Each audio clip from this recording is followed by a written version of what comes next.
So today we are going to practice conditional sentences in English. Yes. Practice of conditional sentences.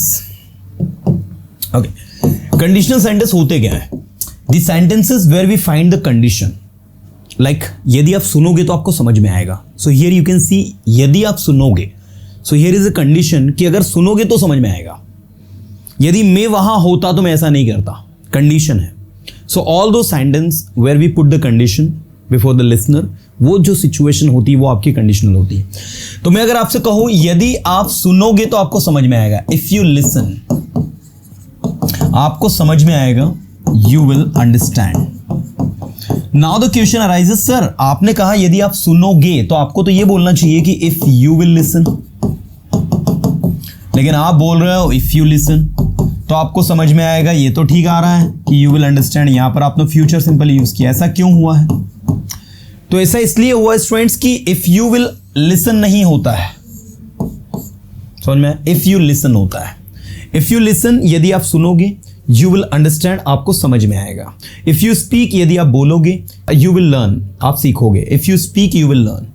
तो पहला sentence और specially if के बाद आने वाला सेंटेंस अगर फ्यूचर का आ रहा हो तो उसको प्रेजेंट में बनाते हैं. ये ग्रामर का नियम है. तो ये हो गया आपका सेंटेंस. नेक्स्ट मैंने कहा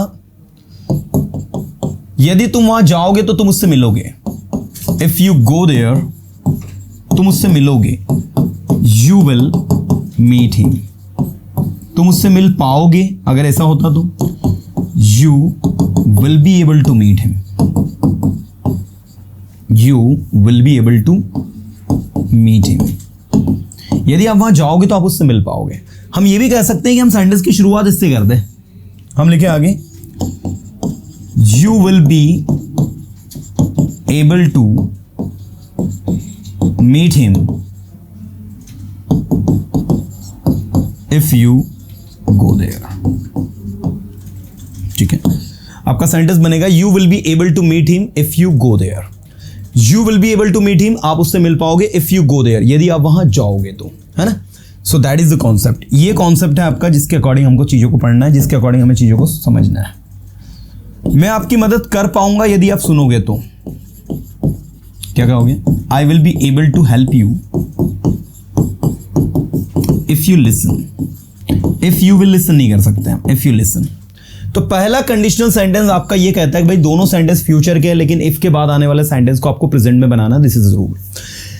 सेकंड कंडीशनल सेंटेंस को आप ऐसे समझें कि यदि मैं होता कुछ, यदि मैं होता कुछ तो करता कुछ.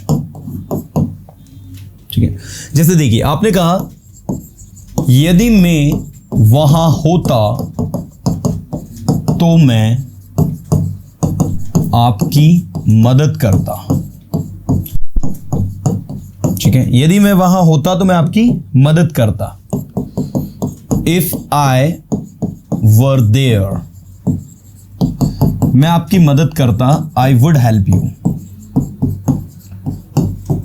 ठीक है, यदि मैं वहां होता तो मैं आपकी मदद करता. तो एक कंडीशनल, एक रूल आपका स्ट्रक्चर बनता है कि भाई इफ लिखो, सब्जेक्ट लिखो, सब्जेक्ट के बाद वर लिखो, फिर ऑब्जेक्ट लिखो, फिर सब्जेक्ट लिखो, फिर वुड लिखो, फिर V1 लिखो और फिर ऑब्जेक्ट लिखो. मैंने कहा यदि आप इंदौर में होते तो आप क्या करते? If you were in Indore, what would you do? यदि आप अपने दोस्तों के साथ होते तो आप मस्ती करते हैं, इंजॉय करते हैं. If you were with your friends, you would enjoy. Remember one thing, with all subjects we have to use were. यहां पर सारे के सारे सब्जेक्ट की आई के साथ भी वर लगाना, जबकि आई के साथ तो वॉज लगता है. But we are going against the rule. So एक एक्सेप्शन है, यदि वह यहां होता, इफ ही वर हियर, तो वह मुझे गाइड करता. He would guide me. He would guide me. यदि वह यहां होता तो वह मुझे गाइड करता. If he were here, he would guide me. यदि रोहित आपके साथ होता तो रोहित आपको पढ़ाता. If Rohit were with you, वह तुम्हें पढ़ाता. क्या कहोगे इंग्लिश में? He would teach you. आप इसका इंग्लिश बनाओगे तो बनेगा he would teach you. If Rohit were with you, यदि रोहित आपके साथ होता, ही वुड टीच यू, वो आपको पढ़ाता, वो आपको क्या करता, पढ़ाता, अगर वो आपके साथ होता तो। ऐसे ही if Nisha were in the school, अगर निशा स्कूल में होती, शी वुड लर्न इंग्लिश, यदि निशा स्कूल में होती तो वो इंग्लिश सीखती। यदि निशा पर्सोना इंस्टीट्यूट में होती तो वो अपनी इंग्लिश को इंप्रूव करती। क्या कहोगे? If Nisha were in persona institute, she would improve her English. You know, in a very sweet and simple way, you have to speak these things because conditional sentence are very easy to use.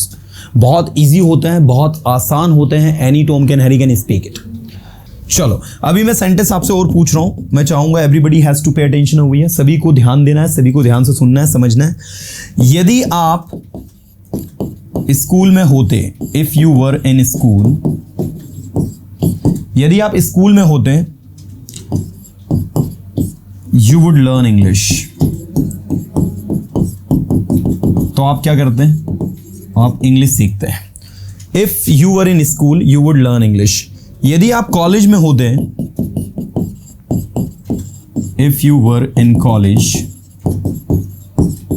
if you were in college, आप अपने आप को improve करते हैं।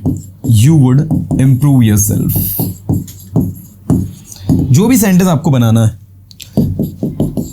यदि रवि मेरे साथ होता, if Ravi were with me, वो मेरी मदद करता, he would help me, he would help me. तो आप देख सकते हैं सेकंड कंडीशनल सेंटेंस। तो दो कंडीशनल सेंटेंस मैं अभी तक आपको बता चुका हूं। एक कौन सा? यदि आप सुनोगे तो आपको समझ में आएगा। If you listen you will understand. यदि आप इंदौर में होते तो आप अपने आप को इंप्रूव करते। If you were in Indore, you would improve yourself. Now the third one that we are talking about is कोई काम किया होता, कोई काम आपने किया होता तो कोई काम हो जाता। जैसे मैंने कहा, यदि आप वहां गए होते तो आप इंग्लिश सीख जाते या सीख गए होते। बट आपने इंग्लिश सीखी क्या? नहीं सीखी। वो कंडीशन जिसमें कि कोई काम हुआ नहीं, अगर ऐसा होता तो ऐसा हो जाता। तो इसके लिए एक स्ट्रक्चर होता है that we guys have to follow, कि इफ के बाद आने वाला सेंटेंस जो है उसमें हेड लगकर V3 लगता है, फिर ऑब्जेक्ट आता है, और अगला जो सेंटेंस होता है we have to use would have there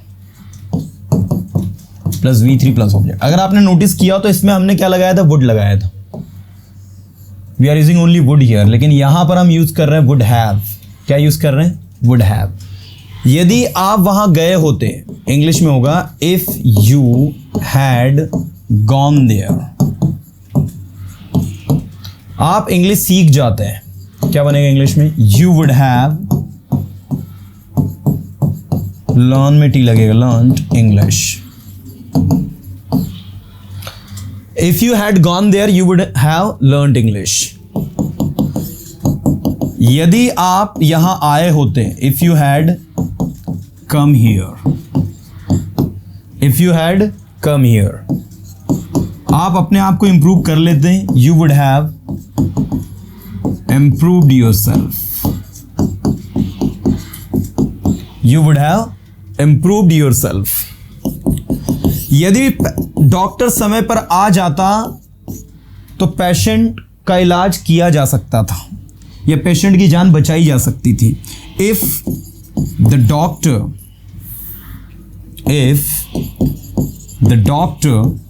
had come on time, the life of the patient बचाई जा सकती थी। वुड हैव बीन भी लिख सकते हो आप, या कुड हैव बीन भी लिख सकते हो। अब ये लाइफ को बचाने की बात हो रही है, सेंटेंस जो है वो पेसिव में जा रहा है, इसलिए हम ये वुड हैव बीन और कुड हैव बीन का उपयोग कर रहे हैं। तो वुड हैव बीन बचा ली जाती और कुड हैव बीन बचाई जा सकती थी, है ना। वुड हैव बीन सेव्ड, ये पेसिव में बना इसलिए ये हो रहा है ना, नहीं तो वैसे हम वुड हैव और कुड हैव भी लगाते हैं। यदि आपने ध्यान से सुना होता तो आप सब कुछ सीख गए होते। If you had listen everything carefully, अगर आपने सब कुछ ध्यान से सुना होता, if you had listen everything carefully, तो आप इंग्लिश सीख गए होते। You would have learned English, तो आप इंग्लिश सीख गए होते। अगर आप ज्यादा से ज्यादा बोलते तो आप अपने आप को इंप्रूव करते। If you had spoken more and more you would have improved yourself. लेकिन आपने बोला ही नहीं, but you did not spoke. आप वहां गए ही नहीं, you did not go there. आप यहां आए ही नहीं, you did not come here. अगर आप स्टेज पर आते तो आप अपने आप को इंप्रूव करते। If you came on the stage you improved yourself. If you came on the stage you improved yourself. If you had come on the stage you would have improved yourself. This is the way to speak. चलो अगला conditional sentence देखो। अगला जो है वो कुछ इस तरीके से है कि यदि आपके पास कुछ है तो आपको कुछ करना चाहिए। जैसे मैंने कहा if you have money, if you have money so you should spend. यदि आपके पास पैसे हैं तो आपको पैसे खर्च करने चाहिए। क्या कहेंगे बोलो? if you have money you should spend it. You should spend it. If you have knowledge, अगर आपके पास नॉलेज है यू शुड एक्सप्रेस योरसेल्फ, तो आपको अपने आप को क्या करना चाहिए? एक्सप्रेस करना चाहिए। If you have knowledge you should express yourself. अगर आपके पास नॉलेज है तो आपको अपने आप को क्या करना चाहिए? एक्सप्रेस करना चाहिए। यदि आपके पास पैसे हैं तो आपको खर्च करना चाहिए। If you have money you should spend. यदि आपके पास पैसे हैं तो आपको इन्वेस्ट करना चाहिए। If you have money you should invest it. You should invest it instead of spending here and there. यहाँ वहाँ खर्च करने की बजाय you should invest it. If you have money you should invest it instead of spending it here and there. Instead of का मतलब होता है की बजाय। Instead of spending here and there मतलब यहां वहां खर्च करने की बजाय if you have money you should spend it. तो ये बहुत ही सिंपल है। अच्छा, एक कंडीशनल सेंटेंस कैसा होता है? यदि कोई चीज पास होती है, नहीं पास होती तो मैं ऐसा करता। जैसे देखो आपने कहा यदि मेरे पास पैसे होते तो मैं इन्वेस्ट करता ना। किसी व्यक्ति को आपने कहा कि यदि आपके पास पैसे हैं तो आपको इन्वेस्ट करना चाहिए, तो उसका रिप्लाई क्या आया? यदि मेरे पास पैसे होते तो मैं इन्वेस्ट करता। तो क्या कहेगा? If I had money I would invest. If I had money I would invest. अगर मेरे पास पैसे होते आई वुड इन्वेस्ट, तो मैं एक इन्वेस्ट करता, मैं खर्च करता, इन्वेस्ट करता। यदि रवि के पास समय होता तो वो यहां जरूर आता। इफ रवि हैड टाइम मतलब रवि के पास टाइम नहीं था। इफ रवि हैड टाइम वो यहां जरूर आता। He would surely come here. क्या कहेंगे बोलो? If Ravi had time he would surely come here. अगर रवि के पास समय होता he would surely come here, तो वो निश्चित ही यहां आता। Next, if Nisha had a watch. यदि निशा के पास एक घड़ी होती तो वो लेट नहीं हुई होती। She would not be late. If Nisha had a watch she would not be late. वो लेट नहीं हुई होती। अरे अगर मेरे पास सेलफोन होता तो मैं आपको कॉल करता ना। मेरे पास सेलफोन थोड़ी ना था। If I had cellphone I would make you call, but I had no cellphone that time. उस समय मेरे पास सेलफोन नहीं था। If I had a cellphone I would make you call. अगर मेरे पास सेलफोन होता तो मैं आपको कॉल करता। और यदि आपके पास सेलफोन है तो आपको कॉल करना चाहिए अपने दोस्तों। If you have a cellphone you should call, you should, पास में है तो करना चाहिए, और अगर आपके पास होता तो आप ऐसा करते हैं। So what I'm telling that all these conditional sentence are very useful. What you need to do is to practice them. What you need to do is to revise them back to back. और जब बार बार आप इसे revise करोगे, बार बार आप इसे समझोगे तो it would be easy for you to understand. तो सारे कंडीशनल सेंटेंस को एक बार रिवाइज कर रहे हैं हम लोग, पूरा अटेंशन देंगे सारे स्टूडेंट। मैंने कहा यदि आप सुनोगे तो आपको समझ में आएगा। If you listen you will understand. यदि आप गरीबों की मदद करोगे तो ईश्वर आपकी मदद करेंगे। If you help the poor, if you help the poor the God will help you. Actually God के आगे द नहीं लगाएंगे हम लोग, तो हम ऐसे ही कहेंगे if you help the poor God will help you, God will help you. चलिए दूसरा सेंटेंस है, यदि मैं वहां होता तो मैं उसकी मदद करता। If I were there I would help him. यदि मैं आपके साथ होता तो मैं आपको गाइड करता कि आपको क्या करना चाहिए। If I were with you I would guide you what you should do, I would guide you what to do. मैं आपको गाइड करता हूँ क्या करना है क्या नहीं। I would guide you what to do what not to do. यदि मैं कॉलेज में होता तो मैं आपको बताता कि आपको क्या पढ़ाना है क्या नहीं। If I were in college I would tell you what to teach what not to teach. So this is the thing. इसके बाद नेक्स्ट है, कोई काम किया होता आपने। यदि आप वहां गए होते तो आप इंग्लिश सीख जाते हैं। If you had gone there you would have learned English. यदि आपने ध्यान से सुना होता तो टॉपिक आपको समझ में आ गया होता। If you had listen carefully you would have understood this topic very well. अगर आप समय पर आ गए होते तो आज ये टॉपिक आप सीख गए होते। If you had come on time you would have understood this topic very well. अगर आपने ये ऑनलाइन कोर्स परचेस किया होता तो आज आप इंग्लिश सीख गए होते। If you had purchased this online course you would have learned English today. You got it? So this is the way to speak. ये तरीका है बोलने का। यदि उसके पास समय है तो उसको यहाँ आना चाहिए। If he has time he should come here. यदि उसके पास समय होता तो वो यहाँ आता।